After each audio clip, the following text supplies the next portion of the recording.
What's going on, guys? Like I said, I dropped a tier list video. Here it is, a mid-season tier list video. Just a general disclaimer, though. This tier list is solely based off of my opinion. That's, shocker. And this is the mid-season tier list. So, up to 13 episodes. This is basically what I've gathered from the characters that have been shown on screen. If there are characters here that If there are characters here that I don't know, I will just skip it, but I'm just going to be ranking the characters so far. Now, one more thing to note is I've never done a tier list video ever, but of course I've seen tier list videos of pretty much everything. So I'll just be basing it off of the character itself. I'll go into the thoughts of why I think this character deserves to be at this rank. Don't be surprised if I throw some curveballs at you, and I might blow your mind in terms of what I think about the characters themselves. Anyway, let's get into it. Banana Fish mid-season tier list. I'm not used to my face being so small and the screen being so big. Anyway, let's start off with the first character, Shorter Wong. Shorter Wong, I'll place this in the... I want to say in the B plus tier to A minus tier. He's a great character. I think that definitely the screen time that he got for what we've got so far from him, I feel like what I got from his character, he's very ride or die. He was put into a couple situations where his morality was questioned. In the verse in where he had to rat out Yut-Lung and whatnot. I think that he definitely deserved a little bit more justice on screen. I feel like he had to be like a sacrifice for the mid-season just because we needed somebody to die for on Ash's side. So I guess hard to say. I will put this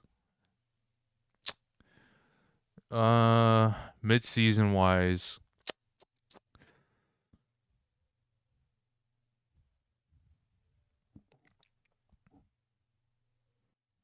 A tier. He's A tier, but I have to say it's very close. I have to say A minus. I feel like he's a very good character. He's a very good friend to Ash. I definitely love him on screen. I feel like he's someone that I would typically be in real life. Like I'm a very ride or die kind of guy, towards my friends and whatnot. So this I feel like he's definitely someone I can definitely relate to, and the situations he's put into, they weren't outrageous or anything. It's definitely something that's very realistic. He has friends and people to care about, actually he's a pretty funny character now I think about it. Like he's actually kind of a troll. I actually forgot about that in the beginning of the season. So you know what? I'll stay it. He's A tier. Okay, the one we all been waiting for. Ash D tier, easy. I don't know. He's just shitty character, to be honest. I'm just joking. Ash, S tier, easily. S tier character. He's very relatable. I love his character development. We have a lot of backstory for him. I didn't expect this enemy to go that far and that dark in terms of his backstory. It seems like he's a damaged soul, but I do believe his drive, his will, is keeping himself further ahead of this misery that is trying to catch up to him. I definitely do feel like he's a great and well-written character. Super nice. I love the believable moments that we get put into with when it comes to Ash and whatnot. I love his intellect. His intellect is super, super crazy good. The ways that we get demonstration of just how intellectual he is. He's a studious kind of guy. He reads books, and I think it's just because Dino I don't know, cultured him into reading and whatnot, and he kind of instilled knowledge into him and whatnot. So in that aspect, I love him for that. He's great with kids. I think this comes from his past where he's been abused as a kid himself, and that's why he kind of has this guardian angel kind of persona when it comes to kids. He's like super nice when it comes to kids. He's like, he knows how to talk to them. He knows how to be really open with them. And then when it comes to adults, he knows how shitty they are and whatnot. So for an example, when it comes to Max's kid, and we have Jessica and Max getting into a fight. Ash is like, hey, you want to just go outside? You want to just chill? You know, and he picks him up and he just like gets out of there. I really love that. He's so gentle with kids and whatnot, which makes him a very good. It kind of projects, you know, what him as a character wants to be, and he's just like a super sweetheart. So I love that about him. When it comes to his combat ability, I don't even know, that's just an understatement right now. He's like super headshotty, super OP marksman, you know, 420 blaze it kind of deal. He's super good when it comes to weapon handling, and we did find out why he loves the revolver. It's to kind of control him if he were to go on a rampage and just start, you know, offing dudes one by one. I think that's pretty cool. But you know, I don't really like the revolver, to be honest. In my opinion, I'm just not a revolver kind of guy. But that's, you know, my opinion on it. He likes the revolver for, you know, reasons of his own. If we're talking about they're trying to be efficient, then, you know, a little bit inefficient. If we're talking about revolvers. If we were to get into his manipulation ability, when he needs to, he will manipulate enemies into, you know, believing in something that it's what's not true. I'll give you an example. The jail cell scene, and as well as the goon where he was locked into, he pretended to kind of lead him on, you know, sexually, and then he comes in and he swings. I love that manipulation from him. Just because he knows how to work his opponent's emotions to the best of his abilities. He knows how to, you know, get somebody into his grasp, and then he'll come out and he'll start swinging. It's like a viper. Strikes really fast. Can be super calm, super, you know, super gentle, super calm. But you fuck around, it'll step and sting you. So I think that's pretty cool. A lot of comparisons can be made that he's like an angel and whatnot. And we did have references that, you know, he's like the devil and, you know, and whatnot. Another one of his aspects that I really love is his care for his friends. He doesn't really care too much about, you know, what happens to him at this point. If his friends are okay, then he's okay. I love that about him. I feel like that I can totally relate to that and whatnot. Just like the mindset, you know, like if your friends and family are taken care of, then, you know, everything's all good. What happens to me? That's just whatever. That's just like a second thought. Prime example, making sure Shorter is good. Skip, you know, like he just cares so much about them. He cares so much about his crew and whatnot. I love that about him. You can definitely relate to somebody like that. And that's what the great thing about Ash is. He has a lot of character aspects that everyone can relate to. It might not just be one major thing about Ash. It could be little parts of it that everyone can look towards. And that's what makes a great character. Someone that's relatable. And that's why, in contrast, you know, AG might be someone that we can't relate to yet, just because we don't know too much about him. That's why, you know, maybe one or two things that, you know, we can relate to. But, you know, AG a little bit far out of reach just because I don't know too much. But Ash, we know a lot about him. That's why everyone can find something that they can kind of relate to, and that's what makes a great character. Even a villain, actually. If a villain is very relatable, then we can all like it as a villain because you can relate to it somehow. That's why, you know, I have Ash at S tier easily. Okay, next one. I don't know this guy, so I'll skip him. This guy, Soo-Ling. I will rank this guy at a C tier. I don't know too much about him. Why I'm having him at C tier is the couple scenes we do get to see. It feels like he's taking over a Shorter's place as being, you know, the next leader of, you know, their gang and whatnot. I have him at C tier just because he knows his match. When he, you know, try to go up against Ash, he knows that he can't even touch him at all. But I love how he's you know, riding for Ash. He already likes him. He's intrigued. I don't know if it's just being intrigued or whatnot, but I feels like he's taking the place of Shorter. I feel like he has a lot of shoes to fill. I don't know too much about the character yet, but maybe my opinion will change. Maybe he'll pull through in the end. Maybe we actually, you know, get to like him a lot more. I do love the scene where he, you know, wants to be Ash's fanboy. You know, that subway scene from the last episode, and he has his gang ready and popping out. I was like, oh, that's pretty cool. So yeah, Soo-Ling, C tier. Next one up, Yut-Lung. I have this guy. I don't know. I think I'm gonna put this guy C+/B-. He's very unknown to me. I feel like I'm getting Orochimaru vibes off him not the whole like evil shit that he's looking to do. Orochimaru is kind of like a schemer in the background. He always he wants to like bat for two sides. That's what I got from him in the beginning. He's batting for one side, and then all of a sudden he went a 180, and then started batting for Ash's side, which is kind of weird. So I don't really know, to be honest. He's kind of like a wild force to me. I don't like his wishy-washy, you know, kind of behavior right now. I feel like I will place this guy at C tier. I feel like it's kind of all over the place right now. Maybe somewhere along the other half of the season we'll get a little bit more refined character development as to who he is. He's kind of like Ash, I feel like, in terms of, you know, intellect and whatnot. But I feel like his intentions right now a little bit all over the place, which I kind of don't like. It just kind of a little bit messy for me to follow for him. So I'm just a little bit confused. Hopefully the next half of the season will clear it up for him. So you know what? Yut-Lung, C tier. Max, B tier. I feel like he's a B tier supporting character. You know what I mean? Like this guy, Iraq war veteran, Ash's brother's comrade. I don't really like him at first just because he's such a wuss. He's chickening out on Ash. He wants like, and he's just to protect him and whatnot. And you know, that's his comrade's brother. I feel like he should have some sort of responsibility for that. But he did come around later on. He did come a little bit full circle. I like him a little bit more. So, you know, I have him at B tier. No problem.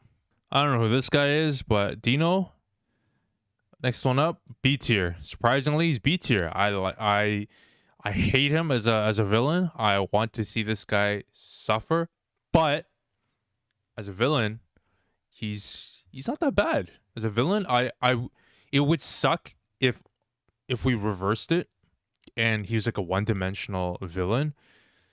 I feel like he's not too bad actually as a bad guy, because I feel like the stuff that he does, it's, you know, mafia like and whatnot, and you know, it's fucked up. As much as I want to see him suffer and whatnot, he's not terrible as a villain. It's his goals that he has in mind.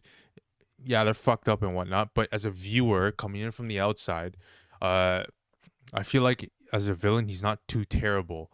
Now, if he had a cause that was more relatable, you know, I'll give you an example. Stain from My Hero Academia. Stain, I will put him as an S tier villain. His cause and the work that he's trying to accomplish is very relatable. The message that he's trying to get across. He wants to take down all the fake heroes, and he wants to basically make it so only true heroes can be labeled as heroes, and the fakes are castrated. I think that, like, as fucked up as that sounds, that's like a super relatable, like a super agreeable point that he made. That's what makes Stain a very good villain. Dino, as messed up as it is, I feel like his goals as a mafia boss, that mindset, like, why not take advantage of that? I feel like he's very smart as a boss. He's not just stupid. We seen in that airport scene when he's seen Ash, he knows that he can't do anything in public just to like mess with them. He's not a very one-dimensional boss. I feel like between him and Ash, they're both playing chess. No one's just playing checkers. Although Ash may be 1-2 steps ahead of Dino, it never feels like Dino is, you know, just this shitty like villain that we're just like, whatever, you know, just this is some dude we have to get rid of. It feels like Dino is this absolute top of the mountain that we have to climb. And I feel like when we climb that mountain and we beat Dino, it feels very satisfying when a villain comes to a close. That's why I have Dino at B tier. Maybe when it, you know, when his arc ends, maybe he ranks higher, maybe he ranks lower. But for now, he's not terrible, to be honest. I don't know who this guy. This guy is Ash's boy. I will rank him at C tier. I don't know too much about him. All I know is he rides for Ash. He likes AG. He's cool. He's chill. Rest with the boys. Just for that, I'll put you at C tier. Easy. This guy, he got. I don't know. I don't really remember what this guy's name is. He was, you know, I feel like his AG is like handler or just responsible person. I'll put him at D tier. I don't really know too much about him, to be honest. He's kind of caught up in all this shit. I feel like I don't even know why he's there, to be honest. at this point, they're just still just dragging him along. As a viewer, at least, I don't really know. I put him at D tier. Like the other characters above him, they did a little bit more than what this guy's doing. I feel like this guy at every point is just trying to be like, trying to hold back everything. I don't really know, to be honest. Because of that confusion, it's got this guy at D tier. I don't know. I might be hated on that for that, but you know, D tier easy. Frederick Arthur, I think that's his name, or Frederick Arthur. This guy, D tier. As a villain, he's super one dimensional. In comparison, to Dino, I feel like he's so predictable as a villain. He's so predictable. Like with the cheap shot when he lost that 1v1, I could have seen that coming from a mile away. His revenge, his petty revenge, could have seen that coming from a mile away. His motives, super bullshit. You know, as a villain, I'm glad he died, but I didn't feel anything when he died. I didn't feel any gratitude or satisfaction. It feels like that was always gonna come, just because, you know, of where the nature of him is headed. You know, when he tried to ambush Ash, whatever, pussy move. I could have seen that coming from a mile away. As a character as a whole, I just don't feel like he's just a very well written villain in comparison to Dino. Dino's a little bit better. I'm not saying Dino's like miles ahead. Dino's a little bit better, well written. So, you know, I got this guy D tier easy. No doubt on my mind. All right, we're almost there. Ash's boys barely got any screen time. Less than the guy I have with the sunglasses. D tier. I don't know too much about him. Whatever. I don't really know him as a character. The detective, actually not terrible, to be honest. He asks questions. He just buys into the bullshit that's fed to him. That one scene in the interrogation room when they were, you know, interrogating Ash, feeding all the past bullshit to him. He was kind of sick. I like him as he's not just your generic cop that just believes whatever the hell, you know, whatever the hell is fed to him. So C tier. The scientist, Dawson, D tier. I feel like we just needed like a mad scientist in this show, and he fulfilled that role. Just because we need a mad scientist head on the platter. So, you know, he's super generic. We just needed him. There's no complexity into him. He needs to do the research for the greater good or whatever. Yeah, D tier easy. This guy, I don't know who he is. Griffin, got him a D tier. Like, y'all probably hate me for that, but I'm sorry. I'm not giving any sympathies out. As a character, I don't really know too much about him. He was just the victim of Banana Fish in the beginning scene, but so when he was sane, I feel like, you know, that was probably the only screen time we saw. Actually, you know what? He took care of Ash when he grew up, and he kind of sheltered them as you know, as a son, and he kind of had to step up and, you know, save and be with Ash, and Ash looks up to him as a father figure and whatnot. So you know what? I actually rank this guy as a B tier. I actually really love the fact that he, you know, really just the stories you hear of who he was. That's character development for me in general. Just because, you know, when you have somebody preaching, or at least kind of commenting on the stories that on what you've done and whatnot, and I feel like Griffin was generally a really good guy, and it's just unfortunate that he got caught up in this mess. So I'll recount my statement: B tier. So that's my tier list. If you can see here, I got this staircase going up in like Minecraft terms. I think that's really funny. But anyway, this is my tier list. You can disagree with me. You can please comment, tell me I'm bullshit. But the way I evaluate characters is how they're written. I feel like I don't really like too general and easy to point out characters. For a show like Banana Fish, that one that really challenges your mind and really challenges your thought process, I feel like I've ranked these pretty fairly. You know, maybe the hardcore fans that are watching have sentimental, you know, differences on why I rank these some of the characters so low, or maybe these so high. But this is just generally how I feel from the show. I feel like when your character really engages with me, and if I'm really getting that, you know, that good written character vibe from how it's portrayed on screen, that's how I'm going to judge the characters. And yeah, thanks for watching my you know, tier list video. I don't know if anyone's ever done this, but it's my first time doing it. Let me know what I can improve on. Let me know if you like it or not. Let me know if I'm full of shit. Until next time, thanks for watching.